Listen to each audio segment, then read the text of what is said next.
Ele olhou para a garota e exigiu que ela tirasse a roupa. A garota caiu e chorou. Jun se voltou para o baixinho. Ele ordenou que ele matasse uma pessoa a cada 30 segundos. Até ela despir a garota, ela chorou e disse, e temendo que ela estivesse tirando tudo. O velho Park de repente levantou-se. Jun surpreendeu-se e perguntou por que ele se levantou. O velho estava nervoso, disse ele, que era hora de parar essas atrocidades. E pediu-lhes para parar. Jun apenas sorriu maliciosamente e o acertou no rosto. Park virou e caiu de volta na multidão. Sangue escorria do punho do líder da aliança. Ele disse que os cães desobedientes devem morrer. Daniel olhou para o corredor e pediu a Jian que viesse. Ele se virou com desagrado e disse que estava se divertindo aqui e pediu para conversar depois de terminar. Genha disse que era um assunto muito importante. Jovem olhou com raiva para Jenny. Ele pensou que nunca havia parecido tão confuso. Ele olhou para as pessoas e pediu que elas fossem boas. E eles subiram aqui as escadas. Havia documentos e prateleiras viradas no chão. Jenny entregou nervosamente ao líder da aliança um caderno e disse que foi achado no apartamento de um homem chamado John tomou o caderno e começou a estudar as anotações. Jenny disse o nome deles, características e até o suposto ponto de encontro estava escrito ali. Ele esclareceu a localização deles. Trump cards também estavam escritas lá. Kim Sol não sabia tanto. Jovem olhou ansiosamente para as anotações, perguntando mentalmente como o herói poderia saber, adiantar sobre o que poderia acontecer no futuro. Ele perguntou quem é o jovem. Ele se virou e perguntou ao subordinado se tivessem ouvido do cão louco e do copo de urso. O subordinado disse eles ainda não haviam ouvido nada. Jangan teve uma dura realização. Ele pegou o telefone, ele ligou e perguntou se estavam ouvindo. Ele olhou para o telefone e pediu a Yan para atender. Ele disse estar em um lugar onde tentou, com todas as forças, esconder mais de 100 pessoas no porão. E ele já havia matado mais de dezembro. E, portanto, talvez menos de 100. Ele gritou, riu e disse. Ele esmagou a cabeça de seu subordinado. Quem gritava seu nome? Ele exigiu saber como conhecia, e Erron já andava de motocicleta na estrada. Seus olhos eram sérios, e Ian avançou rapidamente. Sentado na moto, refletindo sobre como capturaram o acampamento. Rápido, ele lembrou do depósito com as caixas. Pensando em se esconder no porão, trancando e barricando a porta. Podiam resistir por mais uma hora. O garoto franziu o rosto, com o cabelo agitado pelo vento, pensando que todos os sobreviventes deveriam escondidos no porão, afinal. John deu instruções a eles.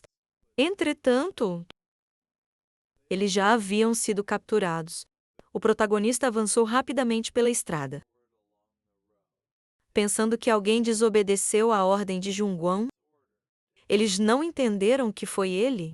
Quem deu a ordem ao garoto? João franziu, pensando que havia muitas pessoas valiosas lá dentro. Agora, ele imaginava o Dr. Cubão, com as sobrancelhas franzidas, o sorridente fazendeiro Park e a jovem Jesus, com seus longos cabelos escuros, engenheiro sério com sua barba e bigode escuros. Johan virou bruscamente a motocicleta, pensando que tudo o que restava era a esperança de que se esconderiam cobertos pela geração mais jovem. Porque o grupo de busca vasculhou todas as rotas inimigas.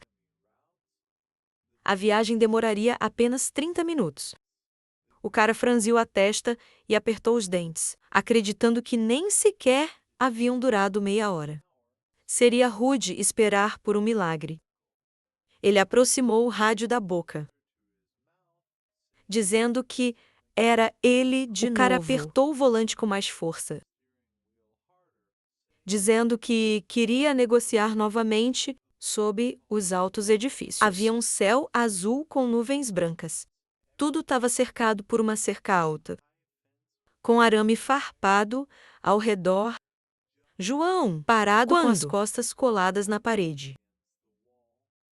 Ele falava no rádio. Todos precisavam se esconder no porão. Sem sair do lugar, uma garota estava ajoelhada ao lado. Uma voz veio do rádio em sua mão, dizendo que o próprio cara ouviu tudo. Eles precisavam subir e lutar de cima para ter chances de sucesso.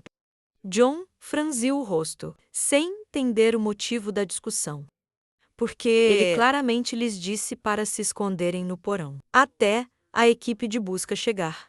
O cara não entendia o problema. Ele olhou pela janela e percebeu que os motociclistas já estavam aqui. O cara aproximou o rádio da boca, pedindo a todos para irem ao porão. 2 homens pararam no prédio. O homem chapéu perguntou se era aqui. O cara se perguntou se era aqui que ele e eu estávamos. E acabaram de sem entender como haviam determinado as localizações. Com tanta precisão, John Wan exclamou surpreso. Vendo um cachorro com um colar de espinhos ao lado deles, o cara com a máscara se aproximou, com um walkie-talkie na mão, e dizendo que Jenny lhes mandava voltar. Ele franziu o rosto e gritou de desagrado, mandando-o calar a boca por ter uma garota por perto. O cara parou na frente do homem. Ele segurava um machado na mão e dizendo que o cheiro de zumbis em decomposição. Kim gritou, segurando o golpe na coleira. Perguntou o homem que estava aqui foi parar.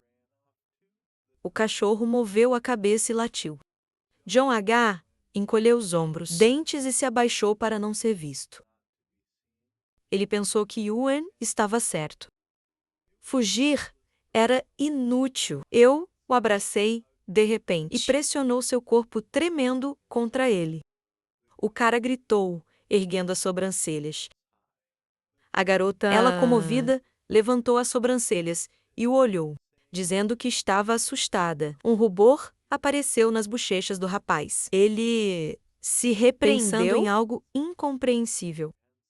Nessa situação, John franziu o rosto e respirou fundo, pensando que agora não era hora de imaginar bobagens. Ele olhou para fora, suor escorrendo pelo rosto, pensando nas 2 pessoas e no cachorro lá fora. Duvidando se poderia fazê-lo, John lembrou-se de Johan, sorrindo, dizendo-lhe para não ser covarde, porque ele poderia fazer melhor do que qualquer outro, é por isso que ele confiava nele. Jungle abriu os olhos e franziu a testa. Mentalmente, ele se convenceu de que poderia fazer. Ele tinha que fazer de qualquer jeito. Tim encolheu os dentes e acertou o cara ao lado, na cabeça, dizendo que definitivamente havia alguém aqui. Observando, John pensou que este era o líder deles. Então, ele precisava enfrentar o problema de frente. O cara franziu o rosto, suor escorrendo pelo rosto. A arma apontava para o homem. Jong-un pensou que precisava acertar o primeiro disparo. Se ele errasse, seria difícil. Ele apontou para o homem com o chapéu. Houve um barulho alto. O cachorro abriu os olhos e latiu. O chapéu manchado de sangue caiu ao chão. John H. Ele levantou as sobrancelhas e abaixou o cano da arma.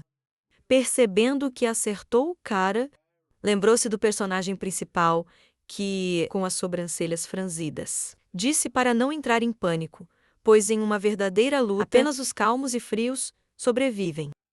Kim estava no chão. Sangue jorrava de sua cabeça. Saglote latia alto e o cara com a máscara fugiu. John Juan apontou o cano do revólver para ele e atirou atrás dele, pensando que precisava se acalmar. Faça o trabalho. As balas passaram perto do fugitivo. No final, sangue jorrou de seu peito. Ele gritou, e Jong-un congelou. segurando a arma em seus braços estendidos. Apenas o cachorro restou, pensou. Ele precisava mirar na cabeça e atirar. O latido alto do cão foi ouvido. O cara fechou a mão em punho. Jong-un abriu a boca e ergueu a mão, acreditando que era uma vitória.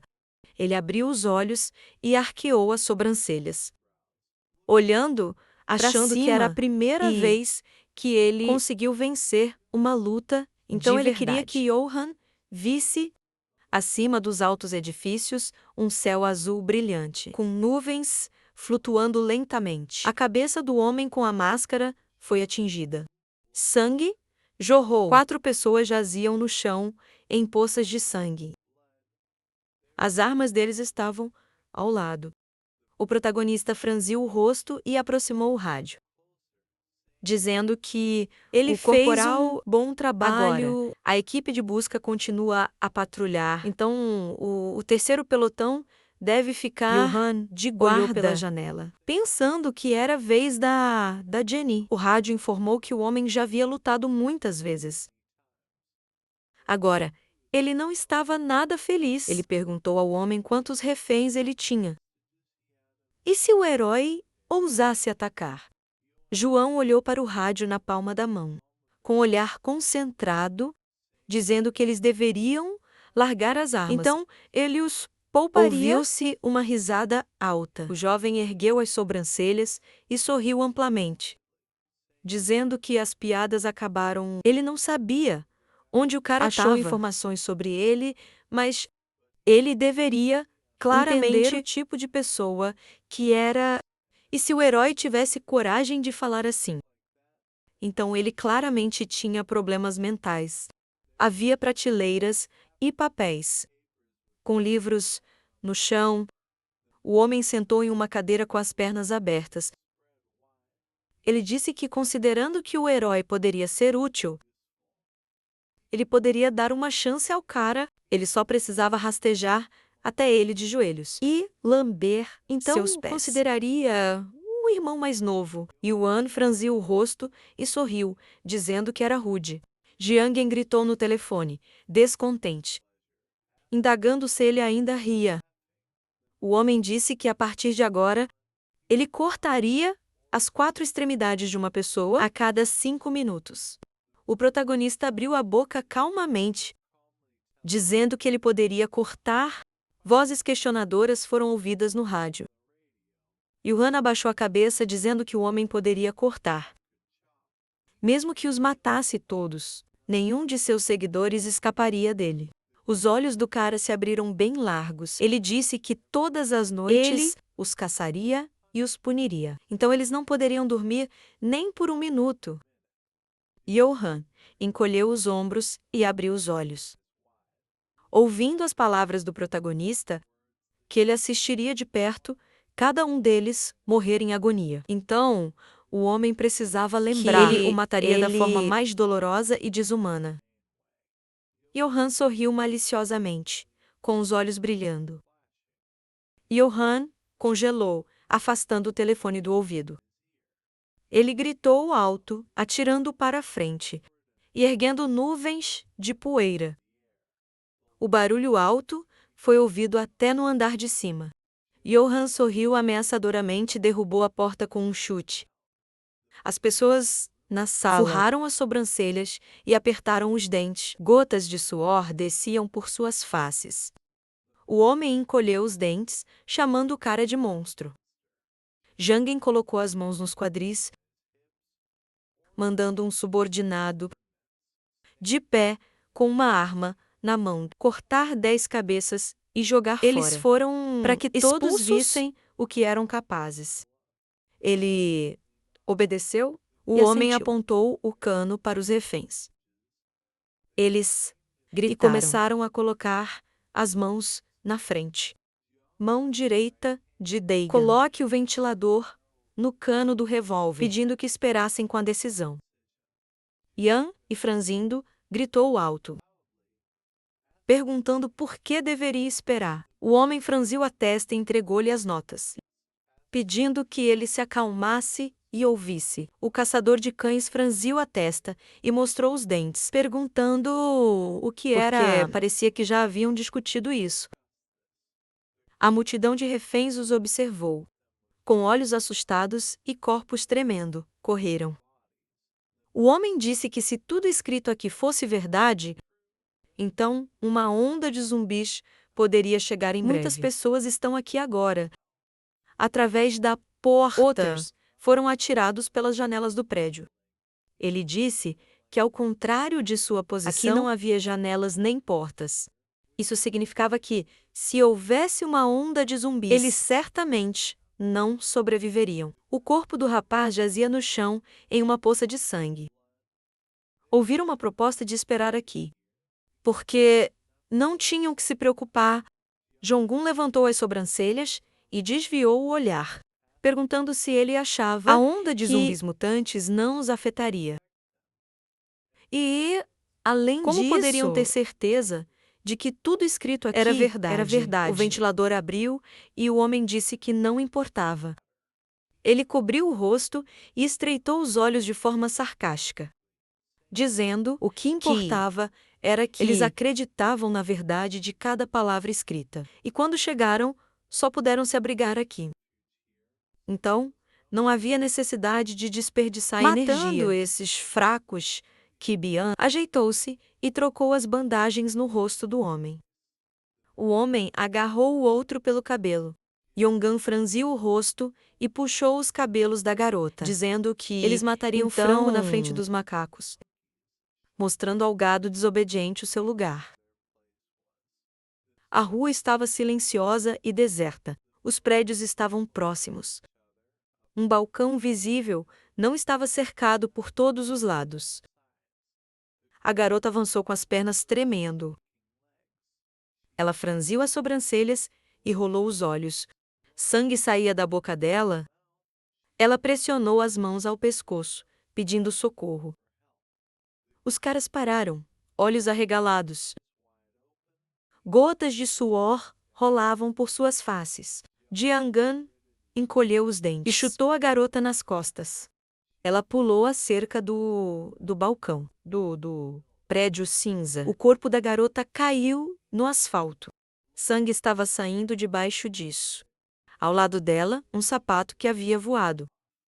Raik franziu o rosto e gritou alto, chamando o homem de psicopata. Swift o agarrou com a mão na frente, não deixando-o avançar. Ele franziu as sobrancelhas, dizendo que precisava acalmar-se. Abaixou-se porque precisava aguardar a ordem de Johan. Raik cerrou os dentes e resmungou ameaçadoramente. Siri virou-se para o rádio. O garoto instruiu todos a permanecerem em seus postos e aguardaram ordens. O protagonista congelou junto à janela. Ele franziu o senho e desviou o olhar, pensando que, se lessem suas anotações, eles sabiam da onda de zumbis. Então, sabiam que estavam em vantagem. E eles não tiveram escolha senão ir diretamente até eles. O cara apertou o punho, acreditando que era verdade. Não havia sentido na resistência inútil. Eles só precisavam acalmar-se e esperar. Ele faria o que esperavam. Ele chegaria lá em breve. O protagonista. Os pensamentos foram distraídos pela voz do rádio. Ele perguntou se En estava lá. O cara sorriu e levantou as sobrancelhas, feliz, dizendo que Jiangwen estava. O jovem confirmou que era verdade, indagando onde estava o protagonista agora. Havia um sinal de saída verde acima da porta. Johan mandou que ele fosse ao estacionamento do distrito S. O cara entendeu o que fazer. O protagonista ficou em frente a Jiangwan, atrás de quem a garota se escondia. O cara virou para a garota assustada, pensando se tudo isso era por causa dela. O cara se aproximou, dizendo ao Rian que Suhai era uma psicopata. O herói ficou parado, pedindo-lhe que fosse mais silencioso e lento. Jonggen franziu a testa, dizendo que a garota se chamava Suhai. Na verdade, ela é responsável pelo acampamento perto do parque. Ele lembrou o corpo de quem o protagonista corta com uma katana e quem expulsaram por contrabandear recursos. Ele lembrou do cara loiro e encaracolado. O comandante atual, Mark, dizendo que ambos dormiram com ela. O cara imaginou uma chorando Suhai, dizendo isso na frente de todos. Ela finge ser uma vítima fraca. E ela por trás assume comandante. Ela é muito habilidosa em influenciar pessoas.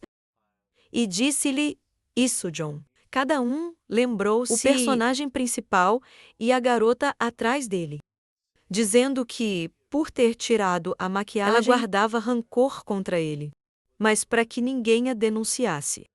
Ela nunca se aproximou dos altos escalões ou pessoas próximas a ele. Então, ele ficou em frente aos personagens, com os braços estendidos. O cara disse ela procurava especificamente pessoas estúpidas, fácil de convencer. Difamando deliberadamente o high-end, antes disso, captivando pessoas, gradualmente expandindo sua influência. Ela deslealmente entrelaçou as sobrancelhas em frente a um jovem. O rapaz disse que depois, Sui chegou forçando-a a mentir e espalhou boatos ruins sobre o líder. Com o tempo, as ameaças se intensificaram. E para se esconder de Soo-hee, a garota fugiu. Johan abaixou a cabeça e expirou fundo. Ele abraçou, cada um afirmando compreender tudo. O garoto o agradeceu, dizendo que agora precisavam agir. Eles precisavam terminar a briga e conversar novamente. O protagonista virou as costas para ele. O rosto dele escureceu. Ele entendeu que agora era mais importante para acabar com a briga deles. O sol brilhava forte sobre a pequena cidade, iluminando janelas e telhados de prédios altos. Havia fumaça perto do prédio, onde a garota estava bebendo.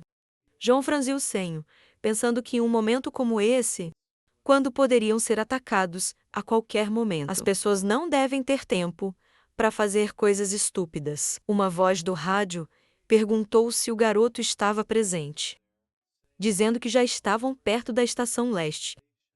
Ele perguntou se o caminho estava livre, no meio de uma sala cheia de estantes com livros. O garoto respondeu que os esperava, dizendo que mandaria pessoas para encontrá-los. Na caixa, equipamentos militares para a batalha. O garoto ficou em frente ao homem, agradecendo e perguntando onde estavam os outros. Ele estendeu as mãos e disse que o resto ainda não havia sido encontrado, perguntando se ele não lhes havia dito para encontrar isso. O homem sorriu. Olhando ao redor, ele disse que o acampamento era enorme. O protagonista disse que o acampamento feminino já estava cheio. Para transferir pessoas aqui, ele chamou o garoto de insensível e franziu a testa, indagando o que ele planejava fazer com as pessoas. O homem franziu e sorriu, dizendo que iria treiná-los e transformá-los em soldados, sendo ele muito bom em cultivar fortaleza. E cabeças de vento, ele colocou as mãos nos bolsos, perguntando se ele realmente não precisava da ajuda deles. O garoto o olhou, dizendo que essa era a decisão final. O protagonista arqueou as sobrancelhas, pensando que era melhor não usar a ajuda do homem desnecessariamente, caso contrário, poderia ser uma desculpa para interferirem nos assuntos do acampamento. Yoran puxou os lábios e franziu o senho, pensando em encerrar a batalha por si mesmos. Uma voz de homem veio pelo rádio, dizendo aos heróis para se prepararem para partir. À noite, Swift sorriu. Hagin e Heck franziram o senho seriamente. O céu, sobre os prédios, tornou-se vermelho brilhante. Era noite, os escolhidos estavam derramando gasolina ao redor da casa. Uma chama fraca acendeu. O homem no NBG preparou um coquetel Molotov. O acampamento de escoteiros tem painéis solares próprios e pode gerar eletricidade sozinho. Deve ser muito brilhante lá. Então, se a luz apagar, de repente, será difícil para eles se defenderem. Yuan entregou a Radin um par de binóculos e pediu que ele subisse ao telhado e queime o painel elétrico.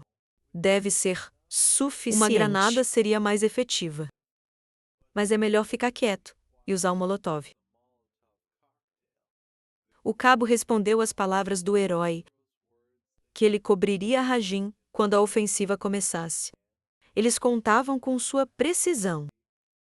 Eles que deveriam chamar a atenção do inimigo ao que estava acontecendo fora. Reagan, por meio de uma garrafa, uma grande chama surgiu perto do escudo. O escudo, coberto de fogo, estourou.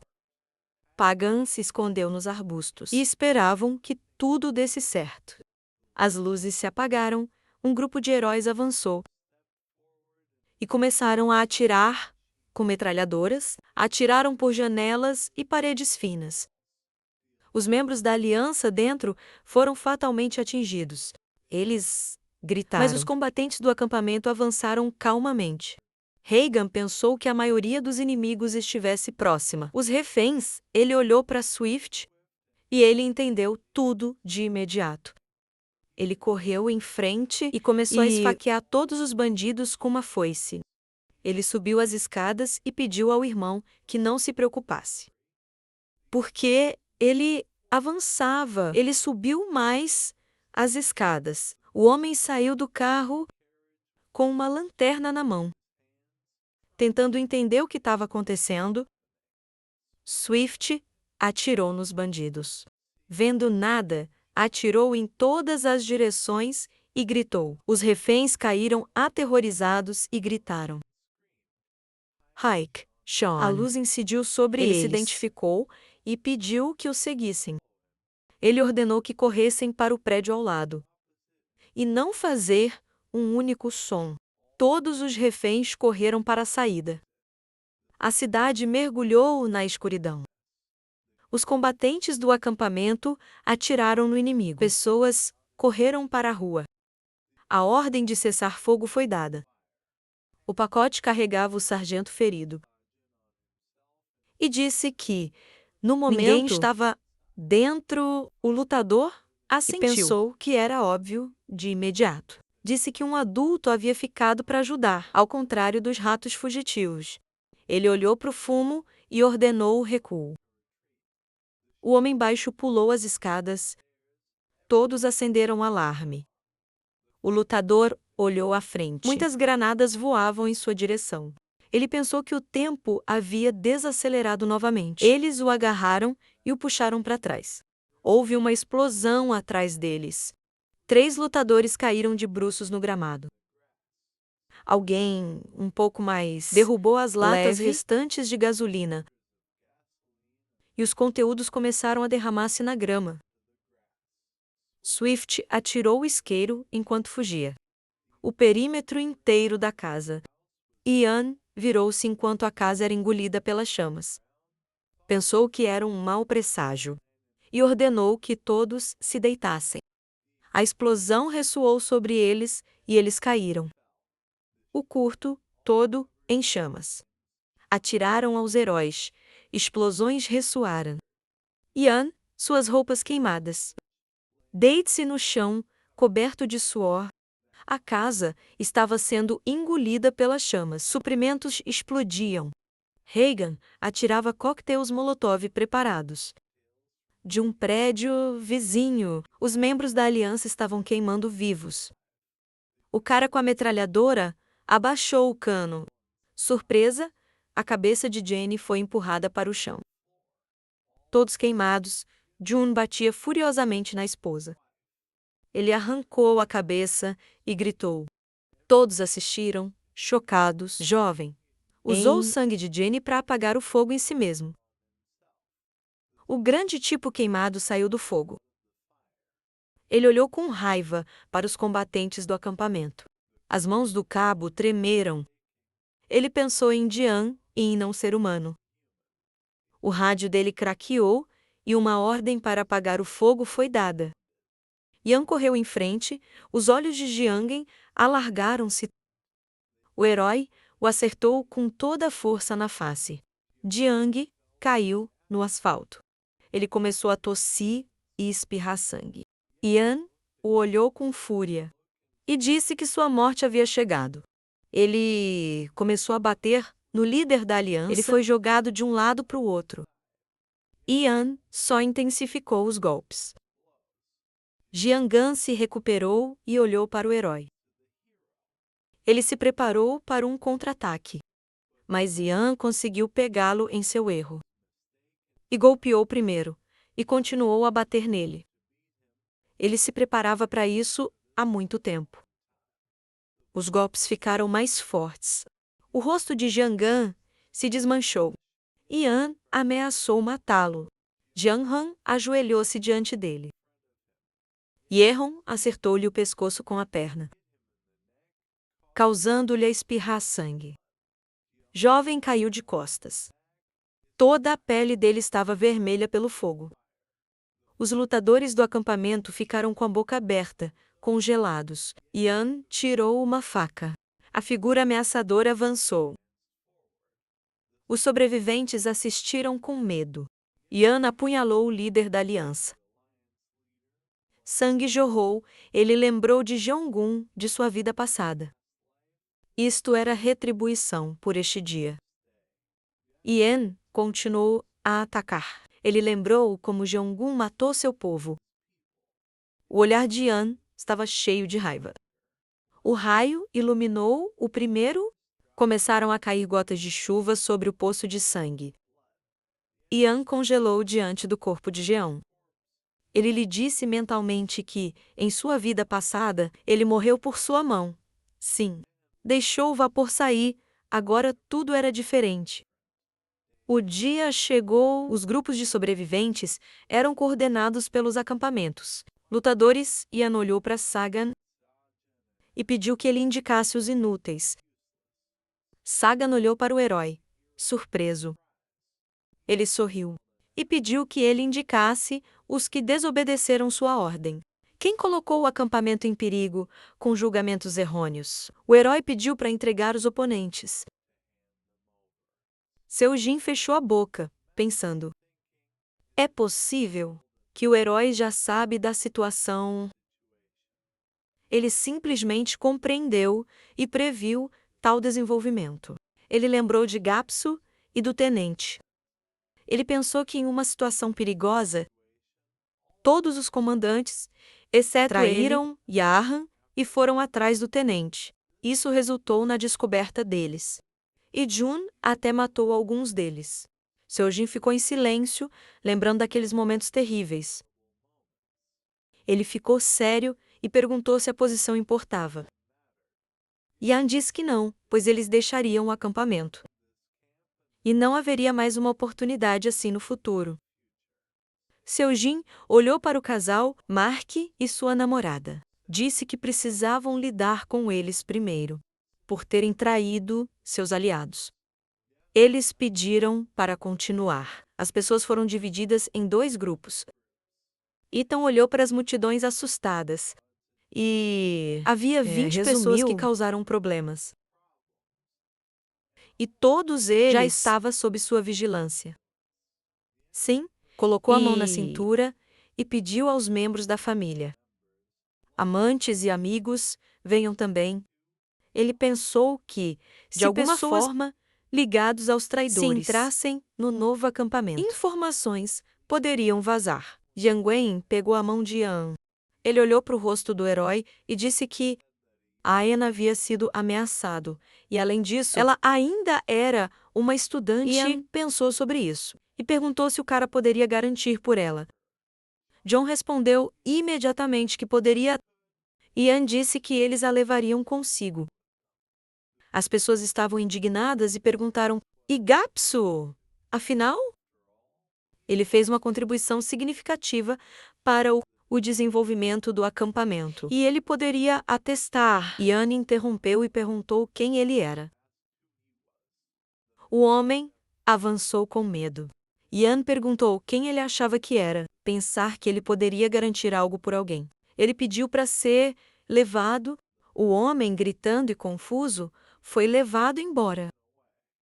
Gaps, que avançou, e perguntou o que Ian faria com eles.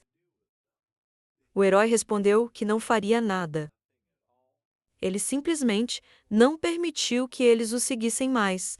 Ele começou a olhar ao redor e disse que precisavam encontrar um lugar mais seguro agora. Agora, eles devem encontrar seus próprios caminhos para sobreviver. As pessoas ouviram com medo as palavras de Ian.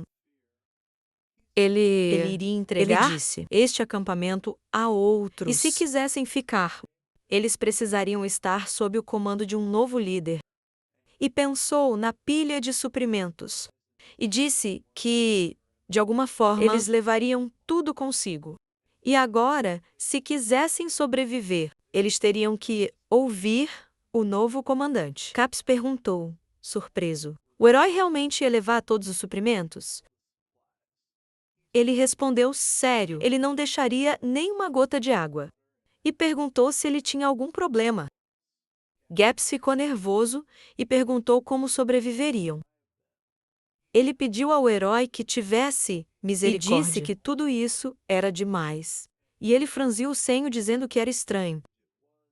Ele salvou suas vidas e, em troca, ele não ouviu uma gota de gratidão. Gaps ficou em silêncio, culpado. E disse que ele já havia dito que fornecia suprimentos, em troca de seguir suas ordens. E cada um decidiu desobedecer. Então, ele não era obrigado a fornecer comida a ninguém. E se mexeu meio que para trás, dizendo que salve apenas as pessoas, para informá-los sobre o rompimento do acordo. Porque ele cumpre suas promessas. Os soldados do acampamento começaram a conduzir os Gaps. Ian despediu, foi um prazer trabalhar com eles. Ele esperava não se reencontrar com eles. Ele disse que o velho poderia levá-los. O mercenário sorriu maliciosamente e disse: ele sabia que o herói não desapontaria. Ian sorriu e disse: a confiança é fundamental nos negócios. O mercenário riu, começou a bater palmas e repetir-se. Sargento olhou para você e disse que deixar os outros era bom. Mas não era perigoso deixar esses dois ir assim? Afinal, eles traíram seus aliados. Ian olhou para o tio e perguntou se ele queria matá-los. Seu Jin franziu a testa e disse que não havia outra saída. Ian olhou para o casal, tremendo. Eles olharam para o herói com horror. E Eun perguntou ao sargento quem eles haviam traído. O sargento disse que A garota na multidão gemia e sacudia a cabeça. Ian colocou a revólver na mão do tio. Ele olhou para a arma em sua mão, surpreso. Ian se afastou do casal tremendo e disse que, se o sargento achasse que eles deveriam morrer, então ele deveria matá-los com as próprias mãos. Seu Jin ficou em silêncio, suando frio. Ele lembrou de Ian dizer que tinha 3 ideias. Ele ficou em frente à mesa de reunião e falou sobre perdão, execução e expulsão. Ian estava sombrio. Disse que não houve conversa sobre perdão por ações hostis. Porque só a vítima decide se perdoa ou não. Culpado ou não. Ele falava de quebrar as regras do acampamento. Seu Jin apontou a arma para o casal. Ele pensou em Ian expulsando-os. Mas ele não perdoava pecados em nome das vítimas. Seu Jin franziu o senho. Sim, deixe a vítima julgar. Ele lembrou como colocaram sua vida em perigo. Ele sabia que deveria matá-los. Ele colocou o dedo no gatilho, mas ele duvidou, vendo a garota fugir com medo. Ele sabia que não poderia fazer isso, mesmo que fossem traidores. Ele estreitou os olhos enojado e ignorante. Seu dedo tremeu. Seu Jin expirou e abaixou a arma. Mark e sua namorada olharam para o homem, aliviados, acreditando que estavam salvos. O mercenário se aproximou de Yahan e perguntou se estavam prontos. E se ele pudesse assumir? O mercenário sorriu, olhando para os dois, e perguntou se eles tinham algo a dizer. A garota histérica, avançou e disse isso. Nessa situação, eles não tinham escolha. Se não tivessem feito isso, os outros teriam morrido. E ela só queria salvar todos. O mercenário sorriu e perguntou se era tudo o que ela queria dizer. Pela última vez, a garota congelou, com lágrimas nos olhos. Ela gritou. Todos a olharam atônitos. Ian olhou para baixo com um sorriso. Mark olhou horrorizado para a namorada. O mercenário atirou nela. Mark correu para o outro lado e começou a gritar por ajuda. Mas o mercenário também atirou nele friamente. Ele ergueu a mão ao céu. Tudo estava coberto de sangue. O homem soprou o fumo do cano e disse que isso seria um excelente exemplo. Ele se voltou para a multidão e disse que traição é passível de morte. E o mesmo vale para os que querem fugir. Todos olharam para o novo líder com medo. O mercenário virou-se para o herói e perguntou se era muito para pagá-lo. Apenas com esses traidores. E note que o homem não o compreendeu. Isso não era pagamento por ajuda. E ele franziu o rosto e disse: ele compartilhará informações sobre os zumbis no acampamento com o mercenário. Ele lembrou que as condições eram essas. Eles ajudaram a preparar granadas, além de eliminar os oponentes. No final, não encontrarão mais nada. Informações sobre zumbis mutantes. O mercenário sorriu e disse que sabe reeducar pessoas. Mais do que tudo, ele se voltou para o subordinado e disse que agora tinha muitos subordinados.